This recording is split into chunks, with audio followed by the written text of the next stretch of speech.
Hi everyone. నాకు delivery date ఇచ్చిన 4 days before అయితే వాటర్ బ్రోక్ అయ్యాయి. అది ఈవినింగ్ టైంలో అయ్యాయి. బట్ నేనైతే ఇంట్లో చెప్పలేదు, ఎందుకంటే ఆ రోజు అమావాస్య, పిల్లలు పుడితే కూడా అంత మంచిగా ఉండదంట. సో నేను ఏమన్నా ఎక్కువ అయితే ఖచ్చితంగా షేర్ చేసుకుందాం అనుకున్నాను.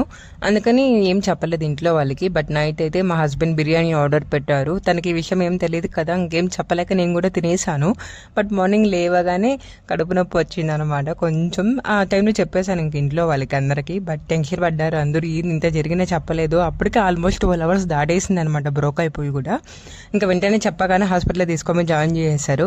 Cloud9 హాస్పిటల్ అండి, ఇక్కడ బెంగళూరులో. చాలా బాగా చూస్తారు. ఓన్లీ ప్రెగ్నెన్సీస్ కి అండ్ బేబీస్ కి మాత్రమే చూస్తారు. సో డాక్టర్ అక్కడ కన్సల్ట్ అవ్వగానే నేను ఆల్రెడీ 3 centimeters డైల్యూట్ అయిపోయింది అని చెప్పారు. అలా చెప్పగానే ఇంకొంచెం టెన్షన్ పడ్డారు ఇంట్లో వాళ్ళందరూ. ఏం జరిగిందో నెక్స్ట్ వీడియోస్ లో చూసేద్దరు. Do subscribe my channel for more. Hi everyone. నాకు డెలివరీ డేట్ ఇచ్చిన 4 days బిఫోర్ అయితే వాటర్ బ్రోక్ అయ్యాయి.